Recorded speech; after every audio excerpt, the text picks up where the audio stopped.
தமிழ் சினிமாவுடைய திரைக்கதை மன்னன் அப்படின்னு அழைக்கப்படக்கூடிய பாக்கியராஜ் அவர்களுடைய இழப்பு இது தமிழ் சினிமாவுக்கு ஒரு மிகப்பெரிய இழப்பும் கூட. வெற்றிகரமான தயாரிப்பாளர், சில நல்ல படங்களை கொடுத்தவர். படத்திலேயே ரொம்ப வித்தியாசமான ஒரு படம் எடுத்தீங்கன்னா அந்த ஏடு எம்ஜிஆர் ஆட்ட காண வச்ச படம்.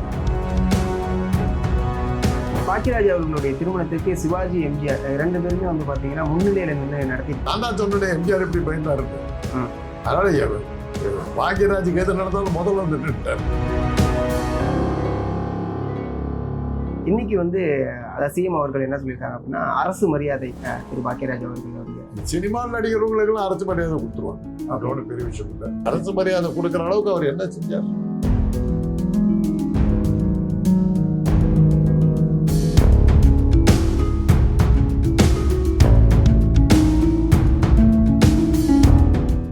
வணக்கம் சார்.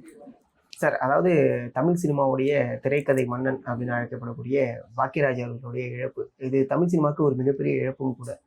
பாக்கியராஜ் அவர்கள் இந்த தமிழ் சினிமாவுக்கு கான்ட்ரிபியூட் பண்ணது ரொம்ப பெருசு. அதை பற்றி உங்களுடைய கருத்துக்களை சொல்லுங்க. வெற்றிகரமான தயாரிப்பாளர், சில நல்ல படங்களை கொடுத்தவர். ஓகே. பெரிதா ஒன்று மாற்றங்கள்லாம் உண்டாக்குறதா நல்லா ஒத்துக்க மாட்டேன். ஓகே. நல்ல அருமையான படங்கள் எடுத்திருக்கவர். அவ்வளவுதான். ஓகே. பாரதி ராஜா அவனுடைய வெற்றிகரமான சிஷ்யர்கள்ல அவர் ஒருத்தர். ஆமா.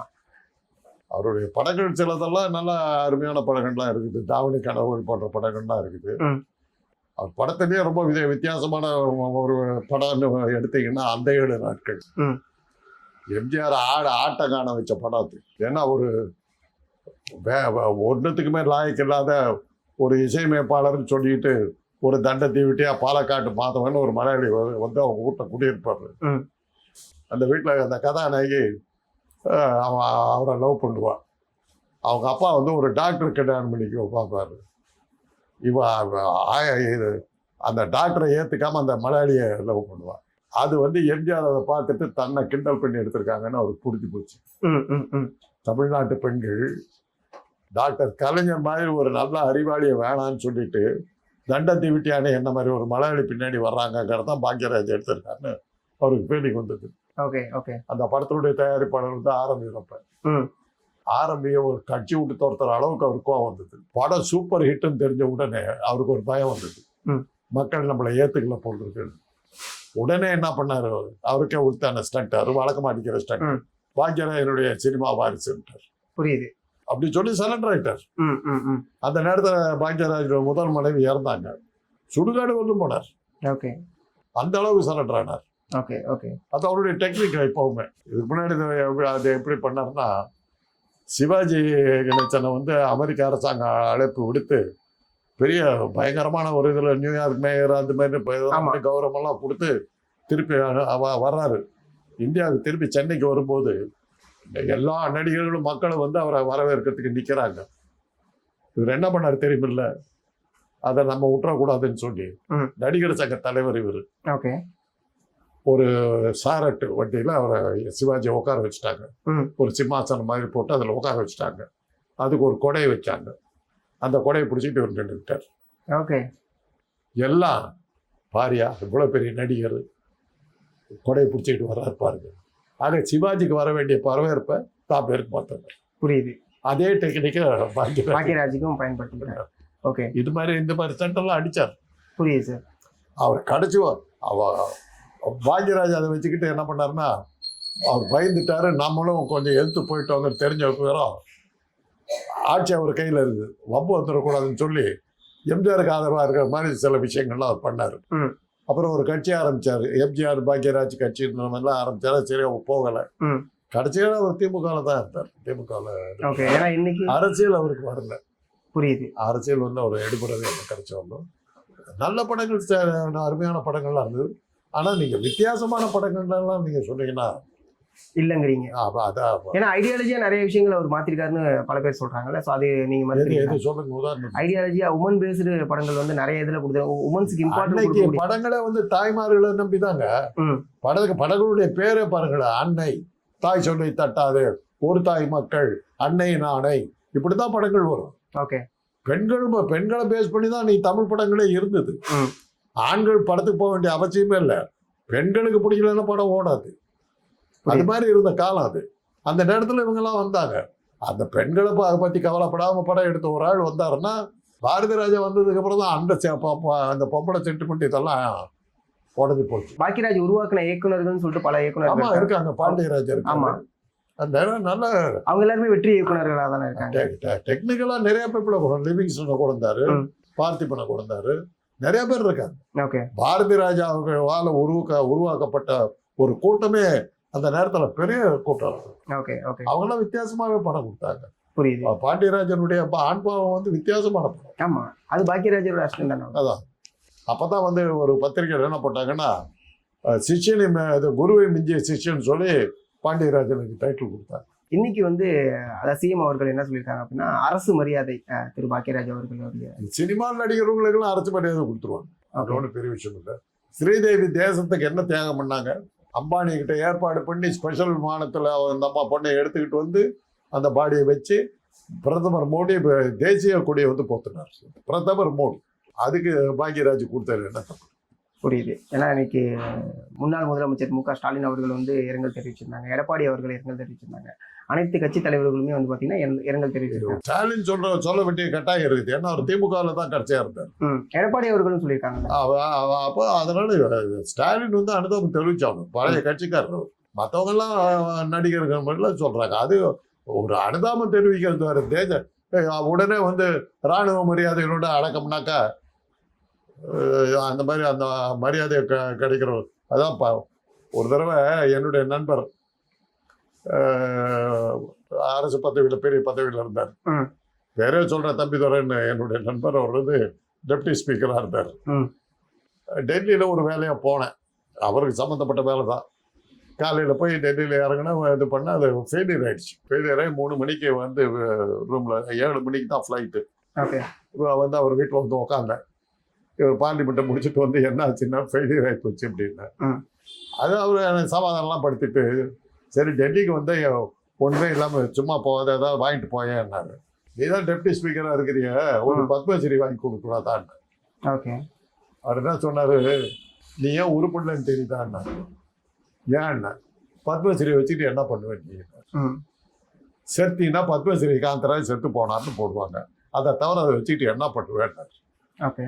அது ஒன்றும் பெரிய விஷயம் இல்லை. அந்த கிளார்க்கு கிட்ட உன் பேரை எழுதி கொடுத்தா பத்மஸ்ரீ வந்துட போகுது. ஏன் பத்மஸ்ரீ கேட்குற? பத்மபூஷனே கேள அப்படின்னு. ஓகே. அவ்வளோதான். அது அப்போ பத்மஸ்ரீ பத்மபூஷன் விருது வாங்கியிருக்காங்க. வாங்காதவன் எல்ஐசியில் டாக்டராக இருந்தாங்க ஸ்டூடெண்ட்டு, அவன் பத்மஸ்ரீ. அப்புறம் ஒரு அமைச்சருடைய இன்ஜினியரிங் காலேஜ் சீஃபாக இருந்தார் ஒருத்தர், ஒன்றுமே பண்ணல, அவருக்கு பத்மஸ்ரீ. அரசு மரியாதை கொடுக்குற அளவுக்கு அவர் என்ன செஞ்சார்? அவருடைய கான்ட்ரிபியூஷன் அந்த அளவுக்கு இல்லைங்கிறீங்க. அவர் இறந்த நேரத்தில் நம்ம அது வந்து நம்ம சொல்ல வேண்டிய அவசியம் இல்லை. இருந்தாலும் மனசு கேட்கல. அந்த அரசு மரியாதையை வந்து அசிங்கப்பட்டாதீங்கிறத நம்ம சொல்றோம். ஓகே. அதுமாரி வந்து பாத்தீங்கன்னா பாக்கியராஜ் அவர்கள் நேத்தி குஷ்பு அவங்களுடைய திருமணத்துக்கு சந்தோஷமா போயிட்டு தான் வந்திருக்காங்க. பட் ஆனா அதுக்கப்புறம் தான் வந்து ஹார்ட் அட்டாக் வந்திருக்கு. ஃபர்ஸ்ட் அட்டாக்லேயே இப்படி போறதுக்கான பாசிபிலிட்டிஸ் இருக்குமா? அது அந்த அட்டாக்கினுடைய சிவியரிட்டியை பொறுத்து. ஓகே. மைல்டாக இருந்ததுன்னா வெறும் வண்டியோட போயிடும். அது சிவியராக பெரிய பிளாக்காக இருந்ததுன்னா ஒன்றும் பண்ண முடியாது. பொதுவாக 40 வயசுகள்ல இருந்து 50 வயசுக்குள்ளார வர்ற ஹார்ட் அட்டாக்லாம் காப்பாற்றுறது ரொம்ப கஷ்டம். சிவியரா. ஓகே. இளமையா இருக்கிற காலத்துல ஹார்ட் அட்டாக் வந்ததுன்னா காப்பாற்றுறது ரொம்ப ரொம்ப கஷ்டம். இப்போ எனக்கெல்லாம் வந்துன்னு வச்சுக்கோங்க, என் ரத்த குழாயை ஏற்கனவே பலகீனமா இருக்கு. அதை அடைக்கிற அளவுக்கு ஒன்றும் இது அந்த ரத்த குழாய் காப்பாற்றுறது சொல்ல மாட்டேன் இந்த வயசுல. பட் நான்லாம் வந்து எதிர்பார்த்துக்கிட்டு இருக்கிறேன். ஓகே. ஏன்னா எனக்கு பைபாஸ் பண்ணியிருக்காங்க. எந்த நேரமும் நின்றுட்டு உங்ககிட்ட பேசிட்டு இருக்கிற நேரத்தில் நான் போகலாம். ஹார்ட் அட்டாக் எப்போ வருங்கிறது யாராலையும் சொல்ல முடியாது. Okay okay. ஸோ இதெல்லாம் வந்து எதிர்பார்க்க வேண்டிய விஷயம் தான். 60க்கு மேலேயே இதெல்லாம் நம்ம வந்து பார்த்துக்கணும். புரியுது சார். பாக்கியராஜ் அவர்கள் நல்ல படங்கள் கொடுத்துக்கிட்டு தான் இருந்தாங்க, வெற்றி படங்கள் கொடுத்தாங்க. பட் ஆனால் அவருடைய சரிவு காலம் அப்படின்னு ஒன்று இருக்கும்ல. கடைசியாக எடுத்த சில படங்கள்லாம் சரியா போகல. வேட்டியை மடிச்சு கட்டுலாம் எடுத்தாரு, அதெல்லாம் சரியா போகல. அப்புறம் பத்திரிக்கை ஆரம்பிச்சு மாட்டிக்கிட்டாரு. ஓகே. அதெல்லாம் அவருடைய தோல்விகள். அதுல என்ன சார் பிரச்சனை ஆச்சு? பத்திரிக்கையெல்லாம் பத்திரிக்கை இது போன்ற சில விஷயங்கள்லாம் ரொம்ப ஜாக்கிரதையா இருக்கும். ஜெயிக்கிறவன் தான் ஜெயிக்க முடியும், எல்லாரும் ஜெயிக்க முடியாது. அதுல இவர் போய் மாட்டிக்கிட்டாரு. ஓகே. மாட்டிக்கிட்டு காலி லாஸ் ஆயிட்டாருங்களா? லாஸ் ஆயிட்டாரு. லாஸ் ஆயிடுச்சு. Okay. இதாவது அதே மாதிரி அரசியல்ல தேவையில்லாம உள்ள போது அதுல கொஞ்சம் லாஸ் ஆச்சு. ம். அப்புறம் அவருடைய பாணி படங்கள்லாம் வந்து ஒரு காலத்துக்கு பிறகு அதெல்லாம் எடுபடாம போயிடுது இல்லை, அந்த ஸ்டைல் மாறி போகுது இல்லை. ஓகே. அதனால அது அந்த தோல்விகள்லாம் வர ஆரம்பிச்சது. புரியுது. விடியமறை காத்திரு போன்ற சில வித்தியாசமான படங்களை எடுத்தாரு. ம். அப்புறம் பாத்தீங்கன்னா பொதுவா அவருடைய படங்கள்லாம் ஒரே ஸ்டாண்டர்டா இருக்கும், ஒரே மாதிரி இருக்கும். ஓகே. ஆனா சில கைதியின் டைரி போன்ற த்ரில்லர் எல்லாம் அவர் எடுத்தார். ஆமா, த்ரில்லர்லாம் எடுத்தார். அதெல்லாம் வந்து ஓகே ஓகே. விடியமறை காத்திரெல்லாம் வந்து பாக்யராஜ் ஸ்டைல் படமே கிடையாது. அதான் ரொம்ப வித்தியாசமான படம். புரியுது சார். அதெல்லாம் நிறைய எடுத்தாரு, நல்ல படங்கள். அதான் நான் தான் சொல்றேன், ஒரு என்டர்டெயின்மெண்ட், ஒரு விறுவிறுப்பான பொழுதுபோக்கு, வித்தியாசமான பொழுதுபோக்கு வேணும்னாக்கா பாக்யராஜ் படங்களுக்கு தைரியமா போகணும். புரியுது சார். அதே மாதிரி வந்து பார்த்தீங்கன்னா ஒரு இசையமைப்பாளராகவுமே இருந்தார். அதாவது அதுக்கான காரணம் வந்து பல காரணங்கள் சொல்லப்படுது. இளையராஜா அவர்களோட சண்டை போட்டுட்டு அதனால தான் வந்து நான் இந்த படத்துக்கு இசையமைக்கிறேன்னு சொல்லிட்டு இசையமைப்பாளராக மாறினார். எனக்கு அதை பற்றி சொல்லுங்களேன். இளையராஜாவில் அதுக்கு மேலே பேசினா, இளையராஜா பற்றி பேசினா அது ஜாதி விவகாரமெல்லாம் வந்துடும். அதனால தான் இப்போ பேசுறதுக்கு யோசிச்சாரு. அவர் முறைச்சிக்காத ஆளே கிடையாது. ஓகே. அவர் கேவலப்படுத்தாத ஆளே கிடையாது, எல்லாத்தையும் தூக்கி எறிஞ்சாரு. அதுக்கப்புறம் தான் சினிமா உலகம் இப்போ ஏவிஎம் எல்லாம் உள்ளே வரக்கூடாதுன்னு சொல்லி வச்சுட்டாங்க. எனக்கு தெரிஞ்சு இப்போ இளையராஜா வந்து இப்போ இது பண்ணி இப்போ ஒதுக்கிட்டு அவர் டாப்பில் இருந்த நேரத்தில் சந்திரபோஸுங்கிற இசையமைப்பாளரை அவங்க அறிமுகப்படுத்திட்டாங்க. அப்போ வந்து இளையராஜா வந்து ரஜினிகாந்த் கிட்ட தனக்காக தூது அனுப்பிச்சார். ரஜினிகாந்த் போய் சரவணன் சாருக்கிட்ட கேட்டார், இளையராஜா போட்டு இருக்கக்கூடாது. சரவணன் சார் என்ன சொன்னார்னா, என் படத்தில் நீ நடிக்கிற, உன் நடிப்புக்கு நான் காசு கொடுக்குறேன், அதோட வேலையை பார்த்துட்டு போ. யாரை இசையமைப்பாளரை போடணும், யாரை கேமராவை போடணுங்கிறதெல்லாம் எங்க வேலை, அதில் நீ தலையிடாத. இது அவர் என்கிட்ட நேரடியாக சொன்னார். புரியுது. பாக்கியராஜ் அவர்களுக்கும் இளையராஜா அவர்களுக்கும் என்ன சார் பிரச்சனை? எல்லாத்தையும் எப்படி தாங்க பண்ணாரு. ஏன் நான் இல்லைன்னா நீங்க என்ன எப்படிதான் இருப்பீங்கன்னு ஆரம்பிச்சாரு. அதுல வந்து தானே பிரச்சனை. பாரதி ராஜா கிட்டே தானே தகராறு. என் பாட்டுக்குனாலதான் உன் படம் கொடுத்துருந்தாரு, நீ வேண்டான்ட்டாரு. அடுத்த படம் கிழக்கு செம்மையில போட்டாங்க, படம் பாட்டு கேட்டு எல்லாத்தையும் ஏஆர் ரஹ்மானை போட்டாங்க, படம் சூப்பரா பிடிச்சிக்கிட்டு ஓடிச்சு, கருத்தமா ஆல் இண்டியா லெவல்ல போச்சு. நீ எனக்கு தேவையில்லைன்னு பாரதி ராஜா கட்டினாரு. அந்த அந்த காரணங்கள் தான் இளையராஜா இந்த மாதிரி தன்னை ஓவரா நினைக்க போயிட்டாரு. எல்லாத்துக்கு மேல எங்களை போன்றவர்களை வந்து இது என்னன்னா, பெரியார் படத்துக்கு இசையமைக்க மாட்டேன்னாரு. நாங்கள் அதோடு சரி, அது இது வேற கேஸு, நம்ம இசை ரசிகர்களோடு விட்டுறோன்னா அவரை பற்றி நம்ம கவலைப்பட வேண்டியதெல்லாம் விட்டுட்டோம். புரியுது சார். இதுக்கு அவரை கொண்டு வந்தது இசையமைக்கிற அமைப்பாளராக ஒரு அந்த இதில் அறிமுகப்படுத்தினது அவங்க அண்ணன் பாவலர் வரதராஜன். பாவலர் வரதராஜன் பெரிய கம்யூனிஸ்ட் தலைவர். கம்யூனிஸ்ட் கட்சியினுடைய மாநாடுகளில் அவருடைய பாடல் தான் கடைசியா நிற்கும். அதுக்கு ஹார்மோனியம் வச்சவர் தான் நம்ம இளையராஜா. அப்படியே கம்யூனிஸ்ட் கொள்கைகளில் வளர்ந்தவர் பத்திரிகை விளம்பரத்துக்காக பெரியாருக்கு இசையமைக்க மாட்டேன்னு போனாரு. அதோட எங்க மாதிரி ஆட்கள்லாம் நாங்களாம் வம்பே வானப்பா, நமக்கு இந்த சாவகாசமாக வந்து நாங்களாம் பாட்டு போட்டு நல்லா போட்டுக்காக கேட்டுக்கிட்டு போறோம், அவ்வளவுதான். எங்களை பொறுத்தவரை, என்னை பொறுத்தவரை ஒரு ஜஸ்ட் இசையமைப்பாங்க, அவ்வளவுதான். கிராமிய இசையை தான் கொண்டு இருக்கிற கதையெல்லாம் பேசாதீங்க. எம்எஸ் விஸ்வநாதன் தாளையாம் பூ முடிச்சு தடம் பார்த்து நடை நடந்து வாழைகளை போல வந்த பொண்ணையா அப்படின்னு சொல்லி ஒரு பாட்டு பாகப்பிரிவு, சுத்தமான கிராமிய பாடல். தந்தான தானே தானே தானே கிராமிய பாடல். வேற அந்த இது துந்தலா வச்சு இது பண்ண அவ்வளவுதான் மியூசிக். அது அதை விட என்ன பெரிய கிராமிய இசை, எத்தனை கிராமிய இசை இருக்குது. இதே மாதிரி பிரச்சனை தான் பாக்கியராஜ் அவர்கள். அதனால கிராமிய இசை இவர் தான் கொண்டு இருக்கிறது. இந்த கதையெல்லாம் பேசக்கூடாது. ஜி ராமநாதன் பாடல்கள் பூராமே கிராமிய இசை தான். புரியுது. அவரே தான் யாரடி நீ மோகினின் ராக் அண்ட் ரோலும் போட்டாரு. புரியுது. மன்மதலிலே வந்தால் உண்டோங்கிறது அவரை தான் போட்டாரு. வேரியேஷன் எதை கட்டுறீங்க, இப்போ சிம்பனின்னு பிடிச்சிக்கிட்டு இருக்காரு. சிம்பனி இன்னைக்கு காலாவதியான ஒரு இது சிஸ்டம். மியூசிக் அகாடமி நடக்கிற கச்சேரி மாரி சிம்பனிக்கிறது. ராயல் பிலார்மோனிக் ஆர்கெஸ்ட்ரான்லாம் இருந்து அந்த காலத்தில் ராஜ குடும்பத்துக்கு தான் வாசிப்பாங்க சிம்பனி. அந்த மாதிரி இருந்த ஒரு காலம். இன்னைக்கு அதெல்லாம் முடிஞ்சு போய் ஜாஸ் வந்துருச்சு, ராக் வந்துருச்சு, கண்ட்ரி மியூசிக் வந்துருச்சு, எவ்வளோ வித்தியாசமான இசைகள்லாம் வந்துருச்சு. வந்ததுக்கு பிறகு சிம்பொனி எல்லாம் இன்னைக்கு யாரும் கேட்கறது யாரும் இல்லை. இப்போ போய் சிம்பொனி போட்டுட்டு புரியுது சார். ரெண்டாவது தடவை போட்ட சிம்பொனி என்னாச்சுன்னு நீங்க ஒன்று யாருக்கும் தெரியலையே. முதல் சிம்பொனி ரிஜெக்ட் ஆயிடுச்சு, அது தெரியுமில்ல உங்களுக்கு.